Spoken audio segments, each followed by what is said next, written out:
Hello guys, welcome to JK digital classes. मैं हूं Jitendra sir और आज मैं लेकर आ गया हूं सैम्पल क्वेश्चन पेपर जो मैथमेटिक्स स्टैंडर्ड लेवल का क्वेश्चन है और 10th के सीबीएसई बोर्ड में आपसे इस तरह का क्वेश्चन जो है पूछा जाएगा।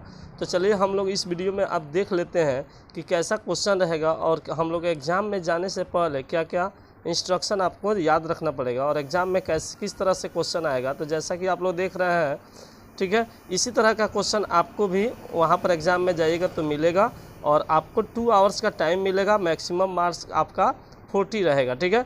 और टर्म 2 का एग्ज़ाम में जाने से पहले ज़रूर से ज़रूर यह वीडियो देख लीजिए पूरा और मैं दावा करता हूँ कि आपको यह वीडियो जो है बहुत ही ज़्यादा पसंद आएगा, ठीक है। तो चलिए सीबीएसई के स्टूडेंट्स लोग तैयार रहें और अब की बार जो है फिर से आपको 200 में 199 200 नंबर जो है ला ही देना है, जिसमें कि मैथ में 40 नंबर का जो एग्ज़ाम होगा आपको मैं दावा करता हूं कि अगर वीडियो देख लीजिएगा तो गारंटीड आपको 40 नंबर जो है आपको मिल जाएगा। तो चलिए इसमें हम लोग जनरल इंस्ट्रक्शन क्या है, तो जनरल इंस्ट्रक्शन में आपको हम बता दें कि the question paper consist of 14 question. कितना क्वेश्चन रहेगा, तो 14 क्वेश्चन रहेगा डिवाइडेड इनटू 3 सेक्शन, यानी कि 3 पार्ट्स में आपको डिवाइडेड रहेगा, ए बी और सी, ठीक है। आपको ए बी सी 3 पार्ट्स में क्वेश्चन डिवाइडेड रहेगा, आपको तीनों पार्ट्स के क्वेश्चन को सॉल्व करना है, ठीक है। आगे बढ़ते हैं। क्वेश्चन नंबर 2 है ऑल क्वेश्चन आर कंपल्सरी, यानी कि आपको सभी क्वेश्चन जो है आपके लिए कंपल्सरी है, अनिवार्य है। उसके बाद है 3 number question, section A comprise of 6 question of 2 marks. Section A में जो क्वेश्चन आपको रहेगा उसमें 6 क्वेश्चन रहेगा और 2 मार्क्स के लिए प्रत्येक क्वेश्चन रहेगा। Internal choice has been provided in 2 questions. इसमें आपको 2 क्वेश्चन में से कौन सा क्वेश्चन बनाना है, उसमें 2 क्वेश्चन, एक क्वेश्चन के लिए 2 क्वेश्चन रहेगा, आपको उसमें से जो चॉइस करे उस क्वेश्चन को आपको सॉल्व कर देना है, ठीक है। अगला है इंस्ट्रक्शन 4, ठीक है, कि section B comprise of 4 questions of 3 marks is. Section B में भी 4 क्वेश्चन रहेगा और सबका मार्क्स जो है कितना रहेगा, 3 मार्क्स का रहेगा, यानी कि 3 अंक आपको प्राप्त होगा अगर सही बनाते हैं तो एक क्वेश्चन के लिए, ठीक है। उसके बाद internal choice has been provided, इसमें भी आपको एवरी क्वेश्चन के लिए एक अलग से क्वेश्चन आपको रहेगा जिसको आप लोग दोनों में से कोई क्वेश्चन सॉल्व कर सकते हैं। उसके बाद सेक्शन सी में जो है, ठीक है, वह सी में है कंप्राइज 4 क्वेश्चन इसमें है और सभी क्वेश्चन के लिए 4 मार्क्स, ईच क्वेश्चन के लिए 4 मार्क्स आपको दिए जाएंगे। And internal choice has been provided, इसमें भी आपको एक क्वेश्चन पर एक क्वेश्चन जो है आपको रहेगा, जिसमें से आपको 2 में से कोई एक जो है चूज करके आंसर आपको दे देना है, ठीक है। तो चलिए हम लोग देख लेते हैं फटाफट कि क्वेश्चन कैसा रहेगा और किस तरह से आप लोग उसको सॉल्व कीजिएगा, ठीक है। तो चलिए देखिए, यहाँ पर क्वेश्चन नंबर 1 आ गया है आपको, ठीक है।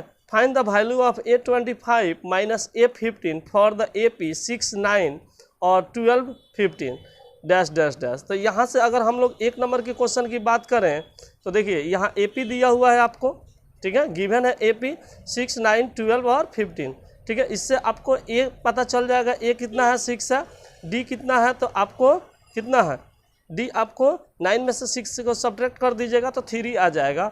उसी तरह से आपको क्या निकालना है, A25 माइनस A15 निकालना है। तो आपको फार्मूला याद होगा कि AN का फार्मूला जो होता है AN equal to A plus N-1 into D होता है, ठीक है। इस फार्मूला से आप लोग N का वैल्यू 25 और 15 रख कर दोनों में सब्ट्रैक्ट कर दीजिएगा तो आपका आंसर आ जाएगा, जैसा कि यहाँ पर मैं बनाया हुआ है इसमें और मैं आपको समझा देता हूँ, ठीक है। तो चलिए देखते हैं, बनाया हुआ है, ठीक है। आइए,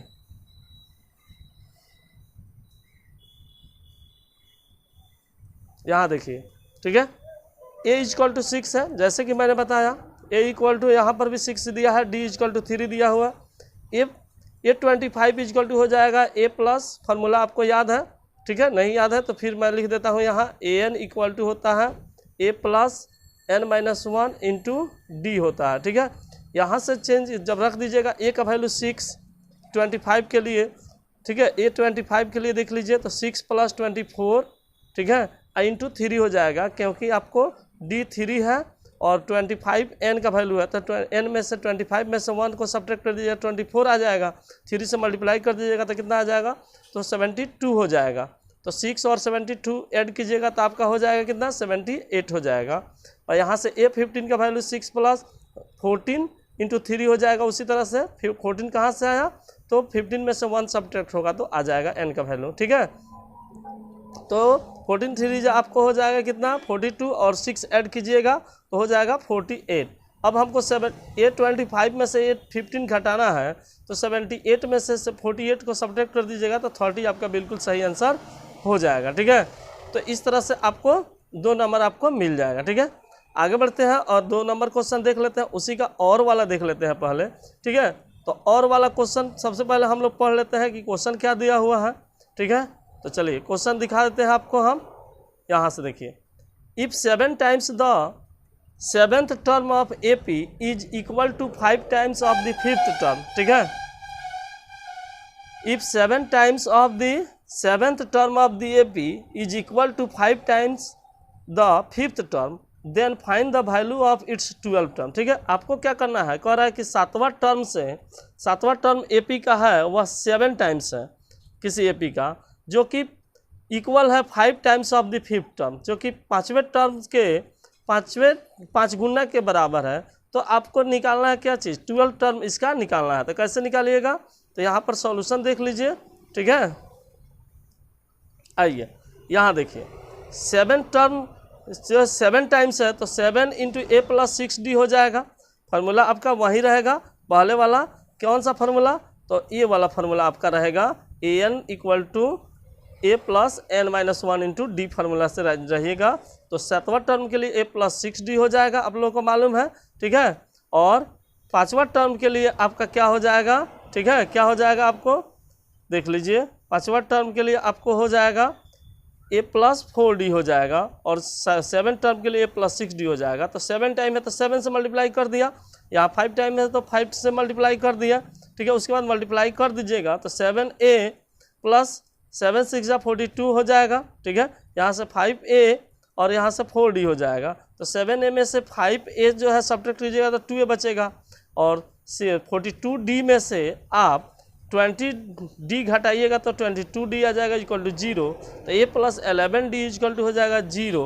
A + 11D कौन टर्म हुआ आपको, तो ये हुआ आपको A 12 टर्म हो गया। तो 12 टर्म जो है कितना आएगा, तो आपका आंसर 0 आ जाएगा, ठीक है। आगे बढ़िए और अगला क्वेश्चन आपके स्क्रीन पर हम ला रहे हैं, ठीक है। तो देख लीजिए, चलिए अगला क्वेश्चन देखिए क्या कह रहा है।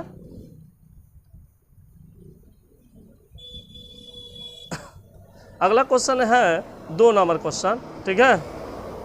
2 नंबर क्वेश्चन है आपको जो कुछ इस तरह से कह रहा है कि find the value of m so that the quadratic equation mx × 5x - 6 = 0 has 2 equal roots. अब देखिए यहाँ पर क्या कर रहा है, क्वेश्चन है आपको mx × 5x - 6 = 0। तो इक्वेशन है क्वाड्रेटिक इक्वेशन, आपको 2 इक्वल रूट्स निकालना है। तो 2 इक्वल रूट्स निकालना है, तो चलिए हम लोग देख लेते हैं सॉल्यूशन, ठीक है। सॉल्यूशन में कैसे बनाया है मैं आपको अच्छा से समझा दे रहा हूँ कि देखिए यहाँ से जब दिया हुआ था उसमें कि 5x दिया हुआ था, ठीक है। तो उसमें मल्टीप्लाई जब कर दीजिएगा तो 5mx हो जाएगा mx², जैसे यहाँ हुआ है, और 6mx + 9 = 0 हो जाएगा, ठीक है। तो हमको क्या करना, इक्वल रूट्स दिखाना है। तो इक्वल रूट्स के लिए फार्मूला होता है D = 0, या आपको D = होता है 0, और नहीं तो B² - 4AC = होता है 0। तो यहाँ से क्या कीजिएगा, रख दीजिएगा वैल्यू। तो B के जगह पर क्या रखिएगा, -6m का होल स्क्वायर। तो 6 × 6 = 36 हो जाएगा, m × m² कर सकते हैं, और -4 × AC। A का वैल्यू कितना है, तो 5m है, और C का वैल्यू 9 है, ठीक है। वैल्यू पुट कर दीजिए तो यहाँ से आ जाएगा 6 × 6 = 36, और यहाँ से हो जाएगा 5 × 20, 20 × 9 = 180। तो दोनों में 36 कॉमन ले लिया गया है, 36m, तो बच गया 36m × m - 5 बच गया है। तो m इक्वल टू यहाँ से 36 m इक्वल टू डायरेक्ट कीजिएगा 0, तो आपको या तो 0 आ जाएगा वैल्यू। m-5 कीजिएगा तो m इक्वल टू क्या हो जाएगा, m इक्वल टू हो जाएगा, इधर -5 है तो इधर आएगा +5 हो जाएगा। तो हम लोगों को m इक्वल टू 0 या m इक्वल टू 5 जो है आंसर आ जाएगा। ठीक है, चलिए अगला क्वेश्चन देख लेते हैं। 3 नंबर क्वेश्चन क्या दे रहा है।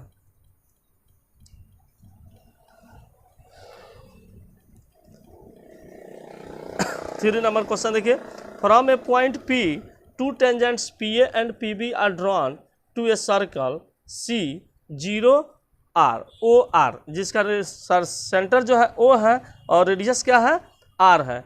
If OP and OP equal to 2R then find angle APB। क्या करना है, यहाँ दिया हुआ है कितना कि आपको OP जो है, OP यह OP जो दिख रहा है यह कितना है 2R है, और यह कितना है आपको R है। ठीक है, तो एंगल APB निकालना है। कितना निकालना है, एंगल AP और B निकालना है। A आपको एंगल A पूरा का पूरा निकाल देना है। ठीक है, तो चलिए यहाँ से देखिएगा तो A साइड भी इक्वल होगा, A साइड भी R इक्वल होगा। ठीक है, और यहाँ से A साइड और A साइड भी इक्वल होता है, तो यह एंगल दोनों एंगल इक्वल होता है और ये भी एंगल इक्वल होता है और ये 90-90 होता है। ठीक है, तो 90-90 होता है तो 180 तो कैंसिल हो गया, तो ये दोनों मिलकर 180 होगा। ठीक है, तो आगे देख लेते हैं सॉल्यूशन इसका कैसे दिया हुआ है, मैं समझा देता हूँ आपको कि इसका सॉल्यूशन। ठीक है, चलिए तो 3 नंबर क्वेश्चन आ गया है, यहाँ फिगर देख लीजिए। ठीक है, लेट APO मान लीजिए हमारा थीटा है, APO लेट कर लेते हैं, APO यहाँ पर देखिए APO यहाँ है। ठीक है, यह मान लीजिए थीटा है, कितना है थीटा है। ठीक है, उसके आगे बढ़ेंगे तो हम लोगों को मिल जाएगा। ठीक है, sine theta equal to OA/OP, तो 1/2 आ जाएगा साइन थीटा, तो थीटा का वैल्यू कितना आ गया 30 डिग्री आ गया। तो APB जो हो जाएगा 2 थीटा होगा, क्योंकि यहाँ से देखिएगा तो यह एंगल और यह एंगल दोनों क्या होगा इक्वल होगा, तो ये आ गया 30 डिग्री, तो ये आ जाएगा कितना 30 डिग्री भी आ जाएगा, 30-30 मिलकर कितना हो जाएगा आपको 60 डिग्री हो जाएगा। तो आप लोगों को आंसर जो है 60 डिग्री आ जाएगा। ठीक है, चलिए देख लेते हैं 4 नंबर क्वेश्चन क्या कह रहा है। 4 नंबर क्वेश्चन 4 नंबर आ गया है, the curve surface area of right circular cone is 12,320 cm²। एक राइट सर्कुलर कोन है जिसका CSA यानी कर्व सरफेस एरिया जो है 12,320 cm² है। If the radius of its base is 56 cm then find its height. तो उसका आपको फाइंड क्या निकालना है, रेडियस इसका बेस का दे दिया है R दे दिया है, और उसका सरफेस एरिया दे दिया है, कर्व सरफेस एरिया यानी कि CSA आपको प्रोवाइडर दे दिया है। ठीक है, तो यहाँ चलिए और देख लेते हैं 4 नंबर क्वेश्चन का आंसर।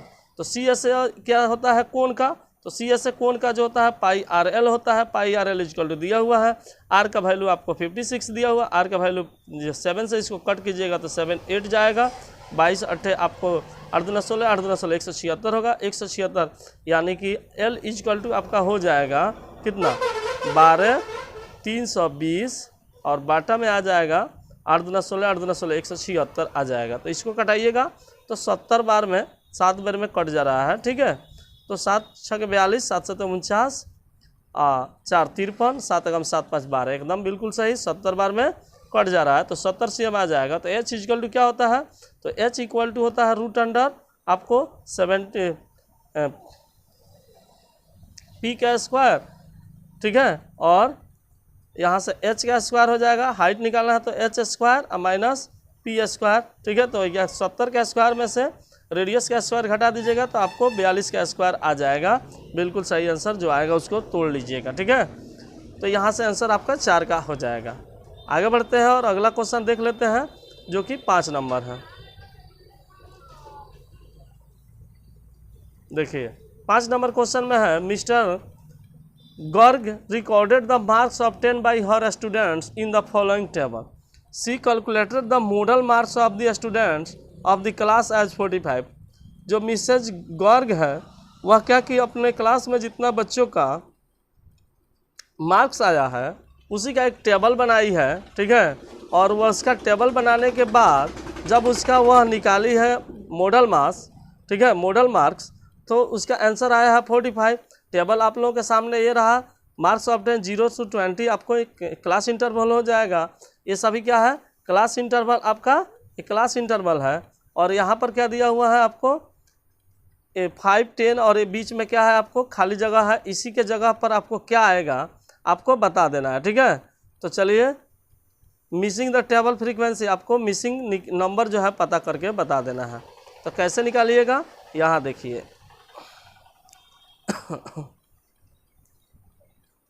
5 नंबर। तो मॉडल क्लास देखिए, मॉडल क्लास हो जाएगा 40 - 60, जिसमें L आपको 40 हो जाएगा लोअर लिमिट, H = 20 हो जाएगा, F1 = वाट हो जाएगा, FO = 10 हो जाएगा, F2 = 6 हो जाएगा। तो यहाँ पर हम लोग मॉडल क्लास के लिए जो फार्मूला होता है MO = क्या होता है, F1 - FO by 2F1 - FO - F2 होता है इंटू H होता है। इस फार्मूला का यूज कीजिएगा और इसमें जगह पर इसको बैठा दीजिएगा, तो इस तरह से कुछ आएगा, आपको सेम आ जाएगा। तो इसको जब सॉल्व कीजिएगा तो 1/4 F1 - 10 2F1 - 16 आ जाएगा, ठीक है। तो इसको क्रॉस मल्टीप्लाई कीजिएगा तो आपका आंसर जो है F1 के जगह पर 12 आ जाएगा, ठीक है। आगे बढ़िए और अगला क्वेश्चन देख लेते हैं हम लोग फटाफट। 6 नंबर क्वेश्चन में देखते हैं क्या कह रहा है। आगे आपके स्क्रीन पर, if Ritu were younger by 5 years then what she really is, then the square of her age would have been 11 more than 5 times her percentage. What is her percentage. If Ritu जो है 5 years यंगर थी, ठीक है, तब उसका really as आपको बता देना है। जब उसका स्क्वायर जो है वुड हैव बीन 11 मोर हो रहा है 5 times प्रेजेंट एज के, तो प्रेजेंट एज हम लोग को क्या करना है, ठीक है। और इसका और में क्वेश्चन जो है एक्स का वैल्यू निकालना है। क्वाड्रेटिक इक्वेशन आपको दिया हुआ है, तो उसी को भी हम लोग सॉल्व करके देख लेते हैं सॉल्व में क्या दिया हुआ है। चलिए तो देखिएगा, let the present of age of the Ritu be x years, तो x - 5 का स्क्वायर कर देंगे इंटू 5x + 11 years हो जाएगा उसका स्क्वायर। तो इससे तोड़िएगा तो x = 1 आएगा और 14 आएगा। तो रिजेक्टिंग 1, क्योंकि 1 जो है 5 years से जब उसमें कम करेंगे तो क्या हो जाएगा, नेगेटिव में चला जाएगा। इसलिए एज जो है माइनस नेगेटिव वाला एज को -1 जो है आपको वैल्यू पुट नहीं होगा, इसलिए रितु का प्रेजेंट एज जो हो जाएगा आपको 14 years हो जाएगा, ठीक है। तो यहाँ से आप लोग कर लीजिएगा। आगे बढ़ते हैं और इसके आगे है जो हम लोग को निकालना था, इसके और वाले क्वेश्चन में दिया हुआ था एक क्वाड्रेटिक इक्वेशन। तो क्वाड्रेटिक इक्वेशन निकाल लिए और डायरेक्ट उसका वैल्यू हम लोग पुट कर देंगे। तो x = इतना फार्मूला होता है +-b ±√100d/2a होता है, ठीक है। तो इसी से हम लोग सॉल्व करके आपको यहाँ से आंसर आपका दोनों आ जाएगा, ठीक है। आगे बढ़ते हैं और अगला क्वेश्चन देख लेते हैं 7 नंबर। 7 नंबर क्वेश्चन दिया है, following is the distribution of the long jump competition in which 250 students participate. Total student जो है 250 स्टूडेंट्स पार्टिसिपेट किया है। Find the median distance jumped by the students interrupt the median. क्या करना है, इसका मीडियन आपको निकालना है, कुछ करना नहीं है, मीडियन निकाल देना है। तो मीडियन के लिए आपको मीडियन क्लास भी देखना पड़ेगा, ठीक है। और मीडियन क्लास के लिए हम लोग चलते हैं सॉल्यूशन की ओर, ठीक है। तो सॉल्यूशन में देखते हैं तो देखिएगा यहाँ से CF जब निकाल लीजिएगा आप लोग तो 40 का 40 होगा, 40 और 80 ऐड कीजिएगा तो आपको कितना हो जाएगा, 40 का 40 को ऐड कीजिएगा 80 में तो आपको 120 आ जाएगा, 120 आ जाएगा। इसको 62 ऐड कीजिएगा 120 में तो 182 आ जाएगा। 30 एडिट कीजिएगा तो 220 आ जाएगा, 250 आ जाएगा। तो टोटल 250 है, ठीक है। तो n क्या हो जाएगा, तो n/2 फार्मूला में आता है। तो 250/2 की जगह तो 125 आ जाएगा। 125 जो है से छोटा 120 है तो बड़ा हमसे क्या मिलेगा, 182 मिल गया। तो हमारा L जो हो जाएगा 2 हो जाएगा, L = 2 हो जाएगा, ठीक है। H = कितना हो जाएगा, तो H देख लीजिए 0 से 1, 1 से 2, 2 से 3 और 3 से 4 आपका 1 हो जाएगा, ठीक है। सी एफ इजकल टू कितना हो जाएगा 120 हो जाएगा, ठीक है। और एफ इजकल टू आपको 62 हो जाएगा। बस आपको क्या करना है, अब आपको केवल फार्मूला पर आपको पुटअप कर देना है वैल्यू यहाँ से आगे। मीडियन का फार्मूला यही होता है L + n/2 - CF/F × I या H कर सकते हैं उसके जगह पर। तो 2 + 5/62 आ रहा है, तो इसको हम लोग बना लेंगे तो 120/9/62 आएगा, जिसको आप लोग चेंज कीजिएगा तो 2 होल 5/62 आ जाएगा और 2.08 आ जाएगा, जो कि आपका बिल्कुल सही आंसर हो जाएगा, ठीक है। उसके बाद तो 50% स्टूडेंट्स हम लोगों को देखने को मिला कि 50% students jumps below 2 whole 5/62 metre और एंड 50% अबव इट। 50% बच्चे जो है 2.08 मीटर डिस्टेंस लॉन्ग जंप कर पाते हैं, जबकि 50% उससे ज़्यादा कर पाते हैं, ठीक है। आगे देखते हैं और अगला क्वेश्चन क्या आता है। अगला क्वेश्चन है आपको 8 नंबर क्वेश्चन। यहाँ पर 8 नंबर में क्वेश्चन आ गया है आपके स्क्रीन पर। Construct a pair of tangents of a circle of radius 4 cm which are included each other at an angle of 60 degree, ठीक है। जो कि आपके बुक में दिया हुआ है सेम टू सेम क्वेश्चन, ठीक है। आप 11.2 का क्वेश्चन नंबर कितना 4 या 5 देख सकते हैं, उसी में आपको दिया हुआ है क्वेश्चन, ठीक है। तो आप उसको सॉल्व कर सकते हैं अगर कंस्ट्रक्शन आता है तो, ठीक है। चलिए हम फिलहाल में आपको हेल्प कर देते हैं कि कैसे कंस्ट्रक्ट करना है। सबसे पहले तो आपको जितना रेडियस दिया है उसका आपको सर्कल खींच लेना है, ठीक है। चलिए तो ड्रॉ ए सर्कल क्या करना है आपको 4 cm का सर्कल खींच लेना है। जैसे कि मैं खींच रहा हूँ उसी तरह खींच लीजिएगा, ठीक है। देखिए 4 cm का मान लीजिए कि ये हो गया रेडियस का 4 cm का सर्कल। यहाँ पर एक लाइन लीजिएगा ऐसे और एक लाइन लीजिएगा ऐसे, यहाँ पर 120 डिग्री का एंगल बना दीजिएगा, ठीक है। 120 डिग्री का एंगल बनाकर आपको क्या करना है, कट कर लेना है, यहाँ से होकर जाएगा।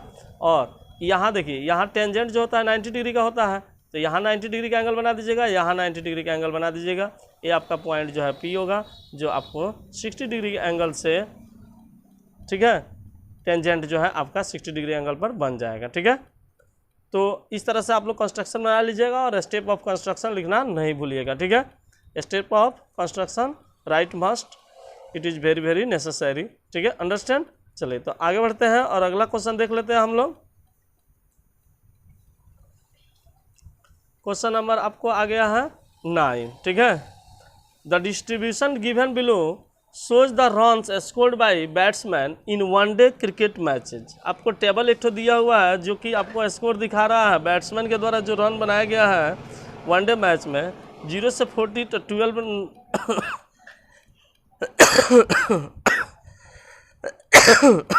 0 से 40 में आपको 12 बैट्समैन है, 40 से 80 में 20 बैट्समैन है, 80 से 120 में 35 है, 120 से 160 में 30 है, 160 से 200 में आपको 23 है, ठीक है। तो इसका क्या निकालना है, फाइंड द मीन निकालना है। मीन आपको बहुत आसानी से पता चल जाएगा कि मीन को कैसे निकालते हैं। तो XI निकाल लीजिएगा इसको जोड़कर, ठीक है। Lower limit plus higher limit by 2 करके निकाल लीजिएगा। तो यहाँ से आपको 20 आने वाला है, इसका आपको 40 और 80 120 तो 60 आने वाला है, ठीक है। इसी तरह से अगला निकाल लीजिएगा ऐड करके, और उसके बाद टेबल हम लोग कंप्लीट हो जाएगा कुछ इस तरह, ठीक है। आपका टेबल जो है कंप्लीट हो जाएगा कुछ इस तरह से, ठीक है। तो यहाँ से देख लीजिए XI निकाल कर उसमें हम FI और इंटू कर देंगे कितना XI, FI इंटू XI दोनों को क्या करेंगे तो 12 दूना 24 240 आ जाएगा, 1200 आ जाएगा। उसी तरह से सभी प्राप्त कर लीजिएगा। उसके बाद FI XI को ऐड कर लीजिएगा और FI को भी टोटल को ऐड कर लीजिएगा और इससे को डिवाइड कर दीजिएगा तो आपका आंसर आ जाएगा, ठीक है। तो ऐड कीजिएगा तो 13,280 13,280 आ रहा है और 120 बैट्समैन है टोटल। तो यहाँ से डिवाइड कर दीजिएगा फार्मूला लिखकर, तो आपका आंसर 110.67 रन आ जाएगा, ठीक है। आगे समझ में आगे बढ़िए और अगला क्वेश्चन देख लीजिए, ठीक है, जो कि आ गया है 10 number. The vertical poles of different heights are standing 20 meter away from each other on the level ground. The angle of elevation of the top of the first pole from the foot of the second pole is 60 degree, and the angle of elevation of the top of the second pole from the foot of the first pole is 30 degree.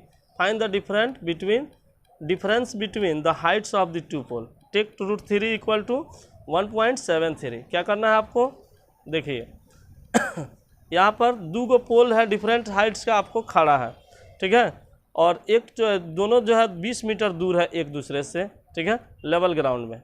और the angle elevation top of the first pole का angle कितना है 60 degree second पोल के पास, और second पोल का है जो 30 degree है।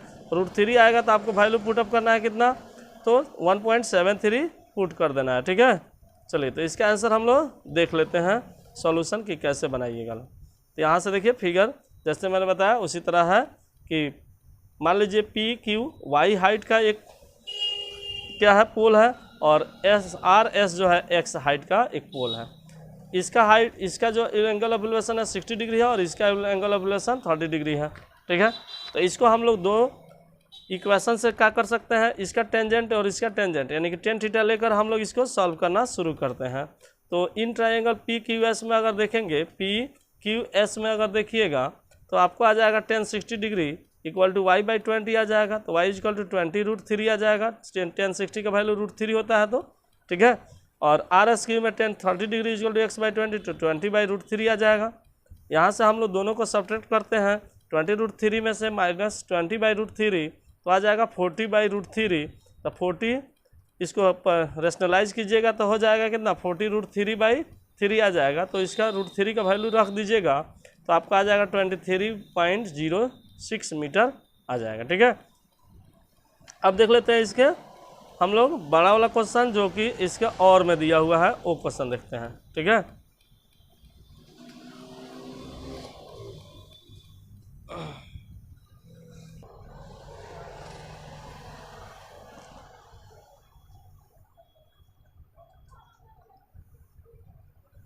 चलिए और मैं क्वेश्चन देखिएगा, a boy 1.7 metre tall is standing on a horizontal ground 50 metre away from the building, the angle of elevation of the top of the building of his eye is 60 metre, ठीक है। तो calculate the height of the building, building का height निकालना है और √3 का value आपको put करना है 1.73।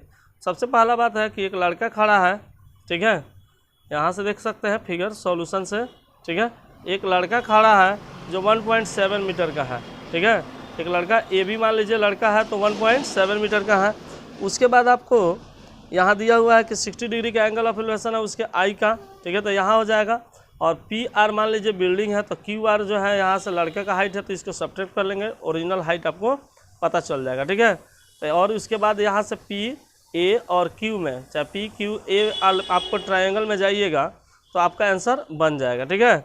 चलिए तो यहाँ देखिए PQR में tan 60 degree equal to PQ/50, तो PQ इक्वल टू 50 √3 आ जाएगा। Height of the building PR तो 50√3 प्लस 1.7 मीटर आपको आंसर आ जाएगा, जो कि 88.2 मीटर आएगा जब √3 का वैल्यू पुट करके मल्टीप्लाई कर दीजिएगा तो, ठीक है। तो बिल्कुल आपका आंसर इतना आ जाएगा, ठीक है। बना लीजिएगा, नहीं बनेगा तो कमेंट कीजिएगा, मैं बनाकर आपको आंसर दूंगा, ठीक है। आगे बढ़िए, सेक्शन C की तरफ हम लोग आ गए हैं। 11 नंबर क्वेश्चन देख लेते हैं, ठीक है।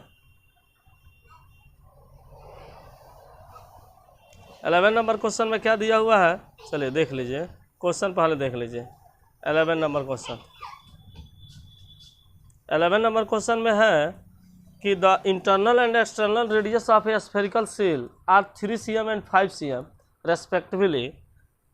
It is melted and recast into a solid cylinder of diameter 14 cm। पर है सबसे पहला एक स्फेरिकल बॉल है, सेल है, जिसका इंटरनल रेडियस 3 cm है, एक्सटर्नल रेडियस जो है आपको 5 cm है, ठीक है। उसको फिर मेल्टेड यानी कि पिघला दिया जाता है और एक सॉलिड सिलेंडर बनाया जाता है जिसका डायमीटर 14 cm। तो डायमीटर 14 cm है तो आपका रेडियस जो हो जाएगा 7 cm का हो जाएगा। 7/2 कीजिएगा तो 14/2 कीजिएगा तो 7 cm आ जाएगा, ठीक है।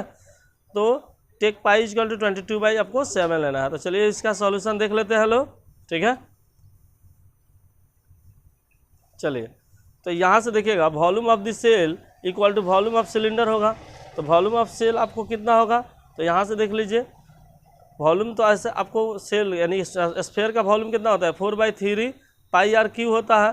तो इसी पर आधारित हम लोग बड़ा आर का वैल्यू रखकर छोटा आर का निकालेंगे, कॉमन निकालेंगे तो 4/π/3 इंटू 5 के पावर 3 माइनस 3 के पावर 3 आ जाएगा, जो कि इक्वल होगा पाई इंटू 7 का स्क्वायर, रेडियस आ रहा है बताए थे हम, और इंटू एच। तो एच इजकल टू हो जाएगा, इसको सॉल्व करके बनाइएगा तो 8/3 आ जाएगा, जो कि 2 होल 2/3 CM आपका आंसर आ जाएगा। ठीक है, हाइट ऑफ द सिलेंडर। आगे बढ़िए और अगला क्वेश्चन देख लेते हैं। हमको क्या निकालना है उसमें, TSA ऑफ सिलेंडर निकालना है। तो TSA कितना होता है 2πr into are plus H होता है। ठीक है, तो उसमें हम लोग r का वैल्यू 7 जानते हैं, h का वैल्यू आ गया है 2 होल, ठीक है 2/3 आ गया है। तो उसको हम लोग क्या करेंगे, सॉल्व कर लेंगे।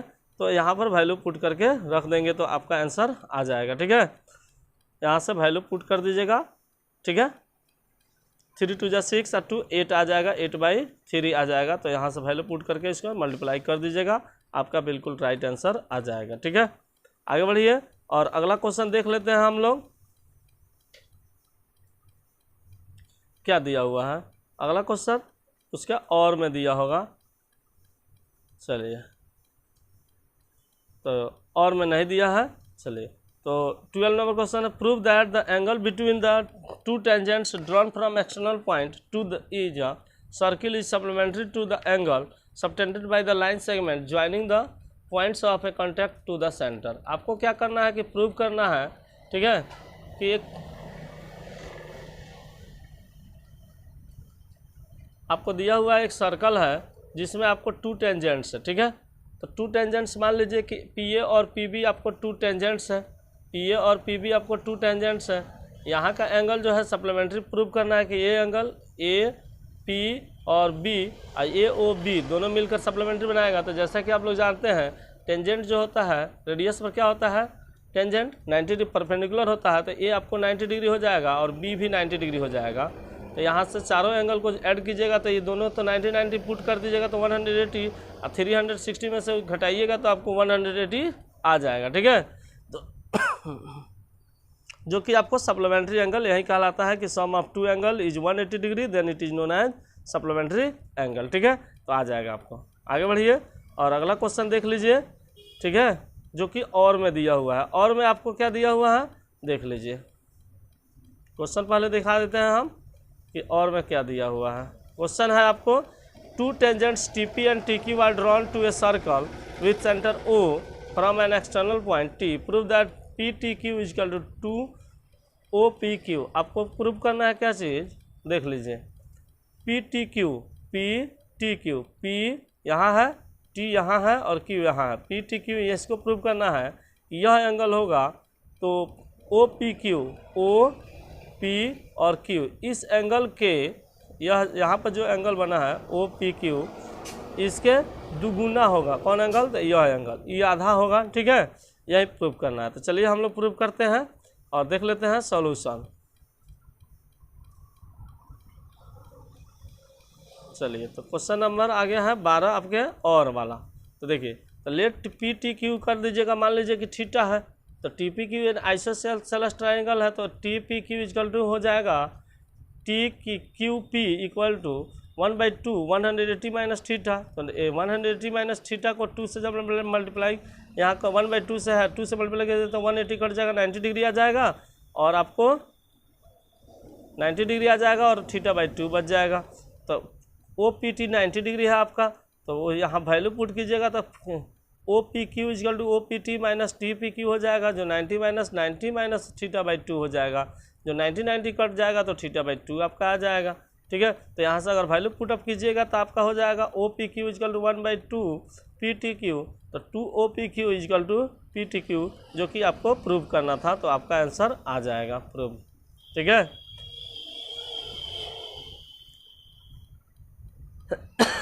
आगे बढ़ते हैं और अगला क्वेश्चन देख लेते हैं। 30 नंबर क्वेश्चन क्या कह रहा है। ठीक है, 30 नंबर क्वेश्चन आ गया है आपके सामने। ठीक है, जो कि आपको एक ट्रिगोनोमेट्री से लिया गया क्वेश्चन है, केस स्टडी क्वेश्चन है।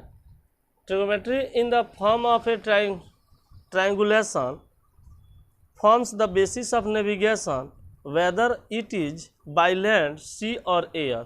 GPS, a radio navigation system, helps to locate our position on Earth with the help of the satellite. A guard stationed at the top of 240-meter tower observed an undefined boat coming towards it.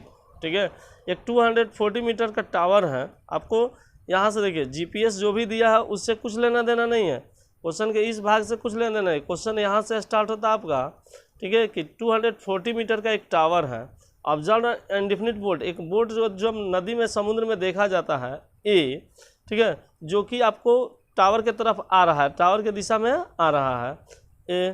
A clinometer is और inclinometer is an instrument used for the measuring angles or slope. The guard used to clinometer to measure the angle of depression of the boat coming towards the lighthouse and found it to be 30 degree. तो angle of depression जो है guard जब मापता है तो 30 degree, ठीक है।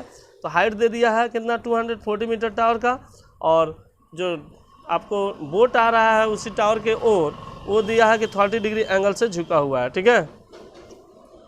तो आपको क्या करना है, इसका सॉल्यूशन करना है। तो चलिए हम लोग चलते हैं सॉल्यूशन की तरफ। बहुत ही इजी है, बहुत ही इजी आएगा बच्चों, आप लोगों को डरने की कोई बात नहीं है, ठीक है। तो चलिए देखिए, यहाँ 30 मीटर डिप्रेशन है तो angle of elevation equal to angle of depression होता है।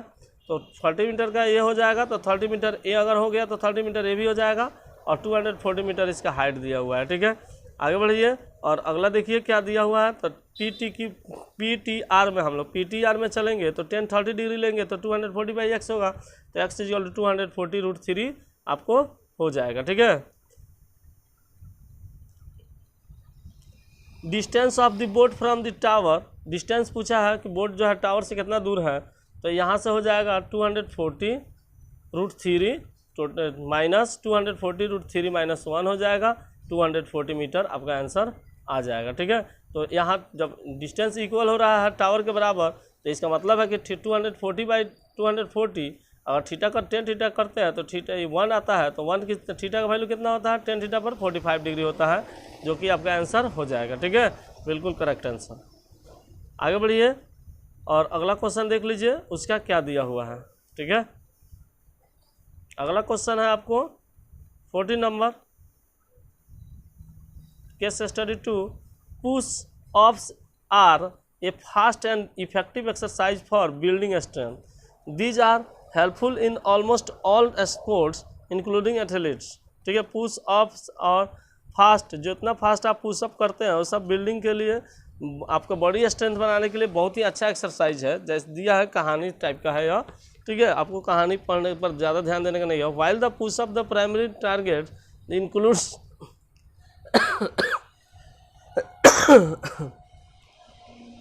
the muscles of the chest, arms and shoulders, supports required from the other muscles, helps in the toning of the whole body, ठीक है। Nitish wants to participate in the push-up challenge. He can currently make 3000 push-ups in 1 hour, but he wants to achieve the target 3900 push-ups in 1 hour, for which he practices regularly. With each day of practice, he is able to make 5 more push-ups in 1 hour as compared to the previous day. If on the first day of the practice makes 3000 push-ups and continues to practice regularly till his target is achieved, keeping the above situation in mind, answer the following. From the AP representing the number of push-ups per day, and hence find the minimum number of days he needs to practice before the day, and find the total number of push-ups performed by Nitish up to the day his goal is achieved, ठीक है। चलिए तो इसका answer हम लोग देख लेते हैं फटाफट, क्या आंसर होगा देखिए। 3000 3005 5 बढ़ रहा है, तो इसका AP इस तरह से हो जाएगा 3900 था। तो AN = A + n - 1 × D से होता है, तो AN की जगह 3900 रख दीजिए, A की जगह 3000 रख दीजिए, n - 1 × 5, तो n का वैल्यू आपको निकाल लीजिएगा 181, ठीक है। तो मिनिमम नंबर ऑफ डेज जो होगा प्रैक्टिस का कितना होगा, तो n - 1 180 दिन का आपको हो जाएगा। दूसरा बात है कि SN का वैल्यू निकालना है, ठीक है। तो SN = n/2 × a + l होता है। तो n का वैल्यू आप तो पता चल गया कि 181 होगा, तो 181/2 × 3000 + 3900 जोड़ दीजिएगा। तो आपको कितना चाहिए, आपको 6,24,450 पुशअप्स जो है आपको नीतीश को चाहिए कंप्लीट करने के लिए, अचीव्ड गोल करने के लिए। ठीक है दोस्तों, बच्चों तो आप बच्चों आप CBSE के स्टूडेंट हो, आप लोग खुद बता सकते हो कि यह वीडियो आपको कैसा लगा। तो ज़रूर से ज़रूर कमेंट बॉक्स में कमेंट कीजिएगा। मैं आपके कमेंट का इंतज़ार कर रहा हूँ। मैं आपका कमेंट पढ़ता हूँ तो बहुत खुश होता हूँ। ठीक है, और इसी के साथ मैं लास्ट में यही कहना चाहूँगा कि अगर आपने पहली बार मेरा YouTube चैनल देखा है तो ज़रूर से ज़रूर प्लीज़ सब्सक्राइब कर दीजिए, और साथ ही वीडियो को लाइक कर दीजिए और चैनल को सब्सक्राइब कर दीजिए, ताकि मेरा मनोबल बढ़ेगा और मैं इसी तरह का वीडियो आपके लिए लाता रहूँगा। और आप लोग जो है एग्ज़ाम में गर्दा मचाते रहेंगे, एकदम धूम धड़ाका से एग्ज़ाम दीजिए। डरने की कोई बात नहीं है, मैं आपके साथ हूँ हमेशा। आप जब भी मेरे कमेंट बॉक्स में कमेंट कीजिए, कोई भी क्वेश्चन आप लोग डाल सकते हैं। मैं आपको CBSE का 10 के लिए कोई भी क्वेश्चन जो है सॉल्व करने के लिए तैयार हूँ। आप जब भी क्वेश्चन डालिएगा कमेंट बॉक्स में उसका फ़ोटो भी भेज सकते हैं, यानी कि इमेज भी भेज सकते हैं। मैं उसको सॉल्यूशन आपको कमेंट बॉक्स में समझाने की कोशिश करूँगा। ठीक है, और हो सकता है कि अगर कमेंट्स बॉक्स में नहीं समझ में आए तो मैं आपको वीडियो भी अपलोड कर दूँगा आपके क्वेश्चन का। तो thanks for watching JK digital classes. आपको वीडियो कैसा लगा, वीडियो अच्छा लगा तो लाइक कर दीजिए और साथ ही चैनल को सब्सक्राइब कर दीजिए। Thank you.